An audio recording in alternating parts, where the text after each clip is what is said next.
ना वो बात कर मेरे हमनवा, हमें इश्क में जो मजा आए। ना वो बात कर मेरे हमनवा, हमें इश्क में जो मजा आए। मुझे जिंदगी नहीं चाहिए, मुझे जिंदगी की दुआ नहीं।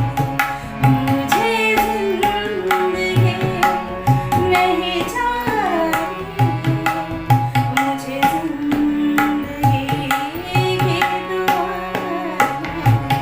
ना वो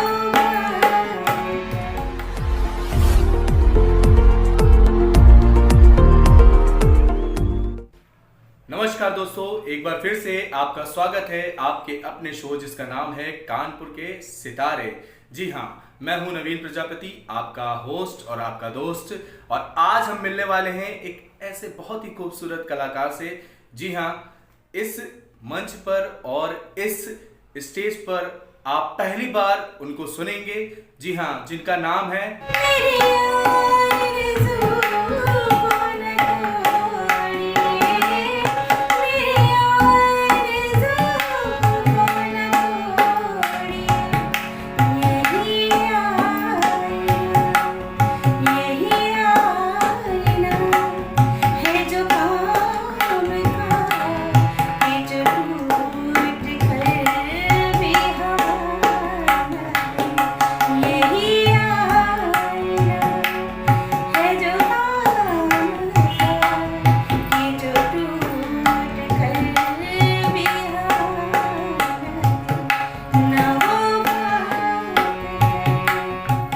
नमस्कार, मैं गीता पांडे, क्लासिकल सिंगर। पहले मैं आपसे यही पूछना चाहूंगा कि हमारे इस शो का हिस्सा बनकर आपको कैसा महसूस हो रहा है? जी, बहुत ही अच्छा क्वेश्चन किया है आपने। मुझे इस शो का हिस्सा बनके बहुत ही खुशी महसूस हो रही है, क्योंकि इसमें मुझे अपनी प्रतिभा को दिखाने का, पूरे इंडिया को दिखाने का मौका मिला है। तो बहुत ही अच्छा लगा मुझे, आपने ये प्लेटफॉर्म दिया। मैं आपसे जो पहला प्रश्न करना चाहूंगा जी, कि आपको इस क्षेत्र में आने के लिए जो आपके मार्गदर्शक रहे, आपके गुरु रहे, हम और हमारे दर्शक ये जानना चाहेंगे कि वो कौन थे? देखिए, जैसा कि कहा जाता है कि एक बच्चे की प्रथम पाठशाला उसका घर होती है, तो उसी तरह ही मेरा भी रहा है सफ़र। क्योंकि मैंने जन्म से ही अपने घर में संगीत का ही माहौल देखा है। और मेरे पिताजी पंडित लक्ष्मी शंकर शुक्ल जी, वो यूपी के जाने माने कलाकार रहे हैं। गीत, गज़ल, भजन, फोक में उनका बहुत ही नाम रहा है। तो बचपन ही बीता है हमारा संगीत सुनते सुनते, तो वही मेरे प्रेरणादायी हैं और प्रथम गुरु के नाम पे ही वही हैं। और पिताजी से संगीत मिला, माताजी से प्रेरणा मिली।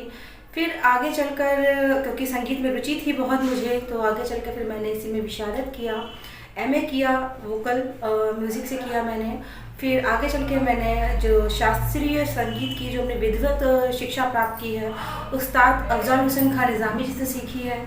फिर मैंने सन 2013 में लखनऊ दूरदर्शन ऑडिशन पास किया, जिसमें कि मैं बी ग्रेड में मैंने पास किया, गीत और गज़ल भजन में मैंने पास किया था। और उसके बाद गुरुओं के और माता पिता के आशीर्वाद से काफ़ी शोज़ कर रही हूँ और टीचिंग भी की है, और इस संगीत के जगत पे आगे बढ़ रही हूँ। और आप सबके आशीर्वाद से, दुआओं से आगे बढ़ती ही रहूँगी। तो आपके लिए कितना चुनौतीपूर्ण रहा और आपको किसका सपोर्ट मिला इसे आगे बढ़ाने के लिए? जी, ये मेरा सौभाग्य रहा कि मेरी शादी ऐसी जगह हुई है जहाँ सभी संगीत प्रेमी हैं, और मेरे हस्बैंड भी संगीतकार हैं, उनका भी सपोर्ट मुझे मिला है। और रही बात गृहिणी होने के नाते, बहुत सारी जिम्मेदारियां होती हैं हमारे ऊपर, लेकिन बोलते हैं ना, जहाँ चाह होती है वहीं राह होती है। तो अगर हमें संगीत से या किसी भी, आपको जिसमें भी रुचि है, उसमें अगर आपको प्रेम है या कुछ भी है, तो उसके लिए हम राह बना ही लेते हैं। तो मैंने भी समय को चुरा चुरा कर कैसे भी अपना रियाज जारी रखा और अपना प्रोग्राम शो सब स्टार्ट रखे। मुझे कोई भी प्रॉब्लम नहीं हुई है। जैसा कि अभी आपने बताया कि आपने शास्त्रीय संगीत से इस सफ़र की शुरुआत करी, तो हम और हमारे दर्शक ये बिल्कुल जानना चाहेंगे और सुनना चाहेंगे आपसे कि कुछ क्लासिकल की एक दो लाइनें आपकी। जी ज़रूर। या तान कुछ मुल्की वगैरह। जी जी बिल्कुल ज़रूर। मैं राग मधुवंती में आपको कुछ सुनाना चाहूँगी। सो मोरी लगन लागे रे,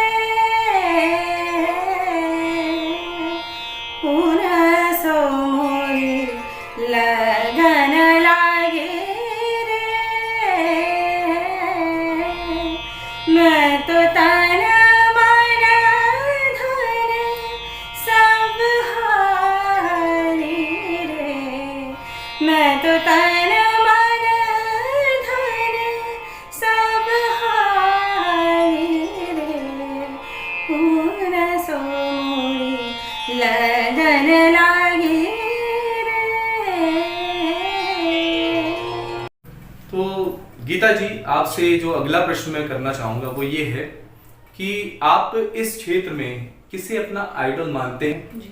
और किसको आप अपना आधार मानकर इस क्षेत्र में आगे आ रहे हैं? आइडल के तौर पर मैं अपने पिताजी पंडित लक्ष्मी शंकर शुक्ल जी को मानती हूँ। और अब इस समय जो मेरे आइडल हैं क्लासिकल में, वो हैं कौशिकी चक्रवर्ती जी। और ईश्वर से ही दुआ है कि मैं कुछ भी अपने पिताजी की तरह या कौशिकी जी की तरह कर सकूं तो मेरा जीवन सफल है। और यही मेरे प्रेरणा स्रोत दोनों ही रहे हैं। और मेरा सपना ये है कि मैं आगे चलकर एक बहुत बड़ी क्लासिकल सिंगर बनूं। और क्लासिकल सिंगर के साथ साथ मैं लोगों को एक अच्छी विधिवत शास्त्रीय संगीत की शिक्षा दूं, क्योंकि बहुत से लोग ऐसे हैं सीखना चाहते हैं, इससे वंचित हैं, उनको सही मार्गदर्शन नहीं मिल रहा है। तो मैं निस्वार्थ उनकी सेवा करना चाहती हूँ। ये मेरा सपना है और एक अच्छी क्लासिकल सिंगर के रूप में उभरना भी मेरा एक सपना है। तो गीता जी, जैसे कि आपने परिवार में रहते हुए सारी चुनौतियों का सामना करते हुए भी संगीत को छोड़ा नहीं, तो वैसे ही आप जो नारी शक्ति इस क्षेत्र से जुड़ी हुई हैं, उनके लिए क्या आप मार्गदर्शक करना चाहेंगी? सर्वप्रथम नारी शक्ति को मेरा प्रणाम। देखिए, समस्याएं सभी के जीवन में आती हैं, चाहे मैं हूँ चाहे आप। हम सब एक आम आदमी हैं और मैंने भी काफ़ी समस्याएं अपने वैवाहिक जीवन में झेली हैं, बहुत सारी देखी हैं। पति, जिम्मेदारियां, माँ बाप, सास ससुर, बच्चे, सभी को देखा है, रिश्तेदारों, सबको देखना पड़ा है। लेकिन क्योंकि मुझे संगीत से बहुत ही प्रेम रहा है, ये सब होते हुए भी मैंने केवल संगीत को समय दिया। मुझे इतना सभी समय मिला, मैं संगीत पे ही लीन हो गई, मैंने संगीत पे ही ध्यान दिया। समस्याएं सबके जीवन में होती हैं, हम उस समस्या को लेकर चिंता करते रहें या बैठे रहें, उससे समस्या का हल नहीं होता। इससे अच्छा है हमें जिस पर रुचि है, जिस पर हमारा लक्ष्य है, उस पर ध्यान दीजिए।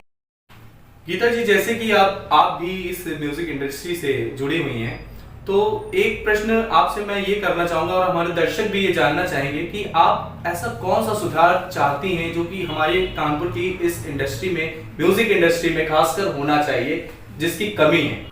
जी, संगीत के क्षेत्र में अगर देखें तो कानपुर की बहुत ही दयनीय स्थिति हो गई है, क्योंकि आजकल देख रही हूँ कि हर कोई सिंगर बन गया है। हमने गुरुओं से सीखा है, 7 साल 10 साल सीखा है, और आजकल तो बस कैरोके में गाया और सिंगर बन गए, लाइव गाया सिंगर बन गए।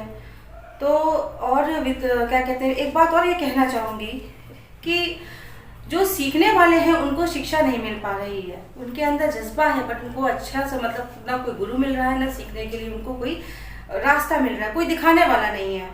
और रही बात, मैं सभी इंस्टीट्यूट की बात नहीं करती हूँ, मैं कोई पर्सनल नहीं होती हूँ, लेकिन मैं जो स्थिति है वो बता रही हूँ कि इंस्टीट्यूट के नाम पे अब ठगी रह गई है। बच्चों से पैसे तो ले लेते हैं, बस 1 घंटा देखते हैं, 1.25 घंटा देखते हैं, साल लगवा रहे हैं, लग रहा है कि नहीं लग रहा है, उसको क्या आ रहा क्या नहीं आ रहा, उनको राग कंप्लीट कराने से मतलब है। चाहे वो एमए हो, म्यूजिक एमए में भी यही है कि उनको अपना कोर्स पूरा कराना है।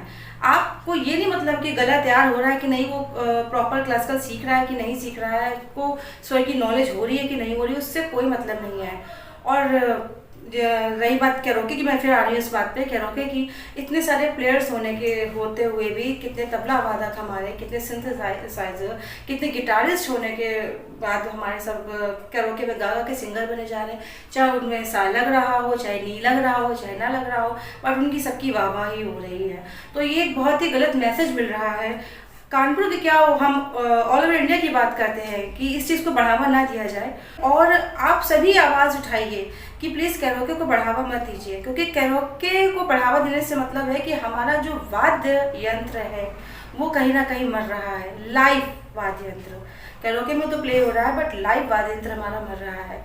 तो इस प्रकार आप सभी से मेरी ये प्रार्थना है कि संगीत को चाहे गायन के तौर पे हो चाहे वादन के तौर पे हो, उसको लुप्त ना होने दीजिए। गायन में भी आप लाइव अगर गाते हैं तो आप तानपुरे में गाइए, तानपुरे में गाइए, रागदारी गाइए। मैं कहती हूँ आप लाइट गा रहे हैं, लाइट गाइए, तानपुर में गाइए, फिर अपने उसमें हरकतें मुर्गियाँ दिखाइए, क्योंकि हरकतें मुर्गियाँ तभी आएंगी जब आप रियाज करेंगे, तभी पता चलेगा कि हाँ आपने कुछ संगीत सीखा है। कानपुर का नाम रहा है संगीतकारों में, तो प्लीज़ उसे लुप्त मत होने दीजिए। तो गीता जी, संगीत क्षेत्र से जुड़ा हुआ कोई ऐसा यादगार पल या लम्हा आपके जीवन में आया है जिसमें आपको बहुत ही ज्यादा खुशी हुई हो या बहुत ही ज्यादा गम हुआ हो उस बात को सोचकर, ऐसा कोई यादगार लम्हा? हाँ जी, मेरे लाइफ में 2 ऐसे यादगार पल आए हैं जिससे कि मैं म्यूज़िक को लेके बहुत ही खुश हुई हूँ। सबसे पहला तो मेरा यादगार पल वो था जब मैंने फर्स्ट टाइम गाना गाया था। स्कूल कॉलेज में तो बहुत गाया था, बट उससे हटकर जब मैंने कलेक्टरगंज में गाया था, उसे मेरे पिताजी ने, पूजनीय पिताजी ने उसमें हारमोनियम में संगत करी थी। तो वहाँ पे बहुत ऑडियंस थी, बहुत ज़्यादा ऑडियंस थी, तो सब ने मेरे गाने को सराहा। और सतीश महाना जी थे, उन्होंने मुझे प्राइज़ दिया, तो बहुत अप्रिशिएट किया मुझे, क्योंकि वो मेरा पहला सॉन्ग था आउटसाइड। तो मुझे बहुत खुशी हुई इस बात की। पहला ये था। और दूसरा जो बहुत ही मेरा अच्छा और यादगार लम्हा था वो था जब मैंने सन 2013 में लखनऊ ऑडिशन पास किया, क्योंकि बहुत ही मेहनत करी थी और वो ऑडिशन बहुत ही टफ होता है। उसमें कोई साज नहीं होता है, केवल तानपुरे में गाना होता है। जो हमारे जजेस होते हैं वो हमें शो नहीं होते, दिखाई नहीं दे रहे होते हैं। हमें उनको लिस्ट देनी पड़ती है 15 गानों की, उनमें से वो कुछ भी पूछ सकते हैं, उसके राइटर, उसकी राग कुछ भी पूछ सकते हैं। और मैंने उसको क्लियर कर लिया। जब रिज़ल्ट आया मैं बहुत खुश हुई। मुझे ऐसा लगा कि मैं अपने पिताजी के लिए कुछ कर पाई। और मेरा जीवन का एक सपना ये भी रहा है, मरते दम तक रहेगा, कि मैं अपने माता पिता के लिए जो भी करूं, उनका नाम रोशन करूं और करती रहूं। मैं जो भी करूं उनका नाम हमेशा रोशन रहे। हर जगह मेरे माता पिता का नाम है, मेरे अच्छे गायन से और मेरे अच्छे कर्मों से। तो दोस्तों, ये थी गीता जी जिन्होंने करी आपसे अपने मन की बात आपके अपने टैलेंट शो में जिसका नाम है कानपुर के सितारे। और रुकिए, अभी जाइएगा नहीं, क्योंकि आ रहे हैं आशु जी करने कुछ राज की बात। कभी कभी हम लोगों को धोखा देने बड़े कामयाब हो जाते हैं। सोचते हैं कि नहीं हमने ऐसा किया तो बड़ा अच्छा काम किया, किसी को पता नहीं। एक गज़ल का कार्यक्रम था और गीता जी जो है अकबरपुर से आ रही थी। अब जो भी रीजन्स रहे हों आई डोंट नो, बट इनका गला जो है पूरी तरीके से चोक हो गया। अब जब गला चोक हो गया और प्रोग्राम भी लगा था, प्रोग्राम में जाना था, और जो गज़ल थी वो पूरी की पूरी इन्हीं पे डिपेंड थी, इन्हीं पे आधारित थी, तो इनको गाना था। अच्छा, उसमें कुछ साथी भी थे इनके। अब जब ये प्रोग्राम में पहुंची तो हुआ क्या कि सारे लोग खड़े हो गए। खड़े होने के बाद में माइक लग गया। भाई अभी ये हुआ कि चलो गज़ल गाई जाए, शुरू की जाए। तो जब देखा कि नहीं नोट्स बिल्कुल लगी नहीं रहे, गला बिल्कुल पूरी तरीके जा चुका है, तो इन्होंने क्या किया, अब भाई हम तो नहीं बताएंगे, आप इन्हें सुन लीजिए। गीता जी क्या हुआ था? फिर मैंने क्या किया कि देखा कि अरे प्रोग्राम मुझे पे डिपेंड है और गला चल नहीं रहा, बिल्कुल भी आवाज़ नहीं रहा। तो मैंने क्या किया, जिनकी मैं सपोर्टर बनी थी उनका सपोर्ट मैंने लिया। अच्छा। उस वक्त मैंने अपना मुंह बंद करके ओनली लिप सिंग करी मैंने, और उन लोगों ने गाया और इतनी तालियां बटोरी, इतनी तालियां बटोरी। देख रहे हो दर्शकों, मतलब ईमानदारी से धोखा दिया गया है ना। जो काम मंच के पीछे होना चाहिए ऑन द मंच, ऑन प्लेस हुआ और पब्लिक को पता ही नहीं चला। उनको ये नहीं पता चला कि भाई लिपसिंग केवल चल रही है, बाकी गाना कोई और गा रहा है। Thank you. राज के बाद में बस इतना ही।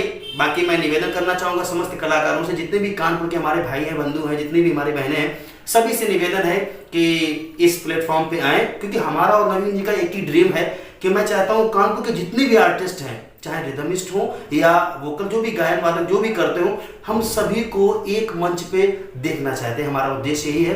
तो मैं निवेदन करना चाहूँगा, जितने हमारे भाई बंधु जितने भी फ्री हो गए हों, नवरात्रि की वजह से बिजी थे, तो अभी हमसे संपर्क कर सकते हैं, नवीन जी से संपर्क कर सकते हैं, हमसे जुड़े और अपने कानपुर का एक जलवा जो कि हिंदुस्तान में रहा है उसे बरकरार रखें, उसे कायम रखें और अपनी प्रतिभा से कानपुर का गौरव बढ़ाएं। धन्यवाद।